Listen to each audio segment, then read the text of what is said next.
Good morning, Detective Trooper Beatrice Terrell, B as in boy, E-A-T-R-I-C-E. Last name Terrell, T-E-R-R-E-L-L. Good morning. Where do you work, man? I work with the Michigan State Police. Are you like a trooper with the state police? Yes. And how long have you been working as a trooper with the state police for? 6.5 years. And where are you currently assigned within the state police? I'm currently assigned to our Special Investigations section, but I work with the Homicide Task Force as well. And how long have you been working with the Homicide Task Force for? Since 2021. So were you working in that assignment, in that capacity, back in October of 2023? Yes. And did you become involved in the investigation into the death of Samantha Woll? Yes. And what was your role generally within that investigation? I interviewed people, I typed several search warrants, collected evidence if I needed to, or go out to canvas, did surveillance. Now, specifically, on November 30th of 2023, did you come into contact with a person who was held in custody at the Detroit Police Public Safety Headquarters? Yes. And do you see that person in court today? Yes. Can you point to that person and describe what they're wearing? She's in the back, a collared white blouse and black pants with her legs crossed. All right. So that's one person that you spoke with, right? Yes. Did you speak with another person on the 30th? Yes. Okay. Do you see that person in court today?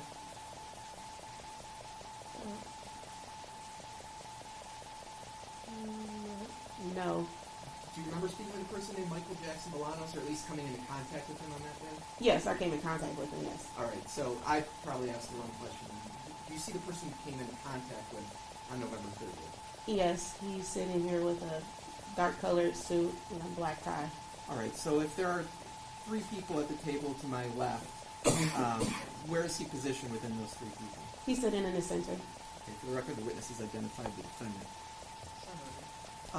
So how were you able? Proceed. Is there somebody in the courtroom that's a witness that is still involved? Yes, and the parties agreed that the sequestration order would not apply. Okay. Thank you. How did you come into contact with the defendant on November 30th? He was brought down to Detroit Public Safety Headquarters by Sergeant Greenwald, and I went into the room with Sergeant Greenwald. And when you went into so at this point, the defendant was already in custody under arrest? Yes. And so where at the public safety headquarters did you actually come into contact with him at? In the interview room. And what occurred when you went into the interview room and had contact with him? His handcuffs were removed and items were removed from his pockets. And when items were removed from his pockets, did you notice anything of note when items were taken out of his pockets? There was a pocket knife in his pocket. And did you later collect that pocket knife and place it on evidence? I did. And is there an evidence tag number that's associated with the recovery of that object? Yes, item number 154. All right. May I approach your Honor? Anyway. Approaching with the Marcus Peoples Proposed Exhibit 87, are there any markings or identifiers on that container that you recognize? Yes, it's the evidence tag number with description and where it came from. And is the evidence tag number on that object the same evidence tag number that you placed the folding knife on evidence for? Yes. And so you recognize that as being the container that contains the pocket knife that you referred to? Yes. People move for the admission of People's Proposed Exhibit 87. Okay. People's 87 is Now, in preparation for trial, have you had the opportunity to view any video that depicts your interaction with the defendant and the object being placed on the table? Yes. And the footage that you've seen, is it a fair and accurate representation of what actually occurred that day with you and the defendant? Yes. Your Honor, at this point I'd move to admit a disc that's been marked as People's Proposed Exhibit 86, which is a video clip that the witnesses just described. This is a different clip.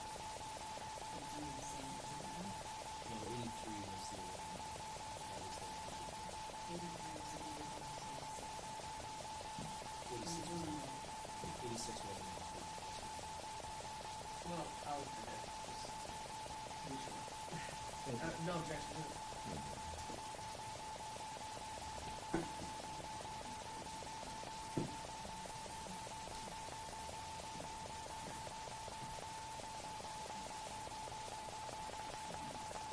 All right. We're looking at People's Exhibit 86. Do you see a person that's depicted in this clip? We're paused here at 3 seconds. Yes, All right. Do you recognize that person? that's myself. All right. So if we could just play the clip.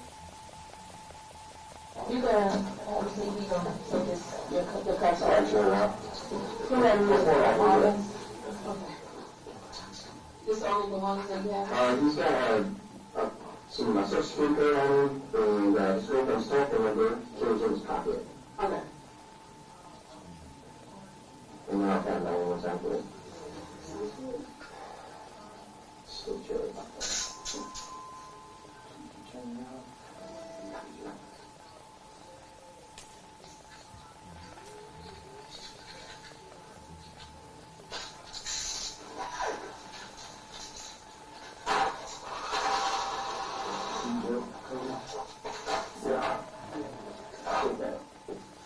You'll get it back.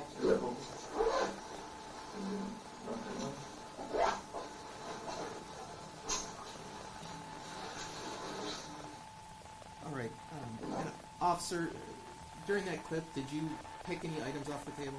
Yes, And what item was that? the pocket knife.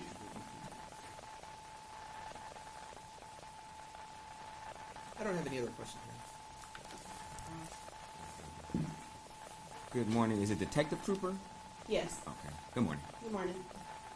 Now, the video we just saw, you would agree that Mr. Jackson-Bolanos emptied out his pockets onto the table, correct? He emptied out his pockets, yes. Okay. You didn't have to physically remove the items from his pocket, correct? I did not. Okay. And nor did you see the other trooper remove any items from Mr. Jackson-Bolanos' pocket. You agree to that, correct? In this clip, no. Okay. Now, as part of your investigation, you've also had an opportunity to interview certain witnesses, correct? Correct. Okay. And you interviewed a witness by the name of Lydia Livingston, correct? Yes. Okay. And after interviewing her, you were under the understanding that Samantha dated several people, correct? Yes. Okay. And one of the individuals was named Aaron Pergament, correct? I'm not sure. Okay. You're not sure? Do you have any type of, maybe something to refresh your memory if you saw a report that you interviewed Ms. Livingston? If there was something to refresh my memory, yes. Your Honor, may I approach?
Judge, may I approach?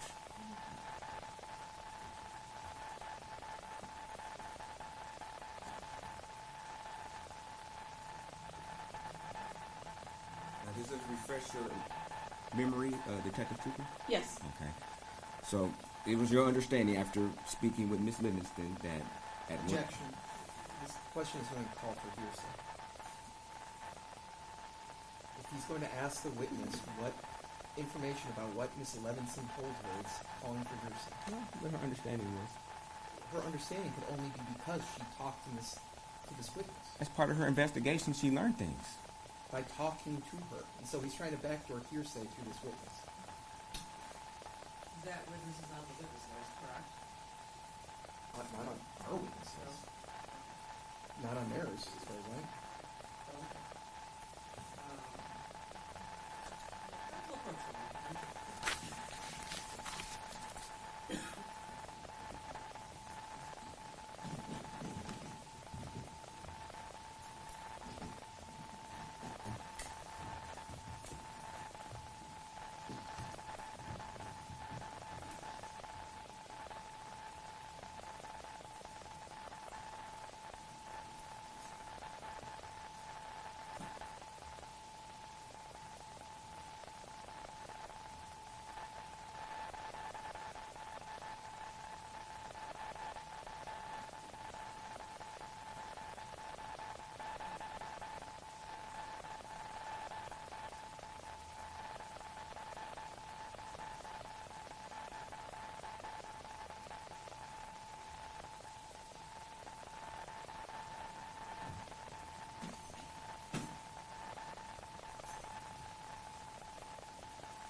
Objection sustained. That would be hearsay.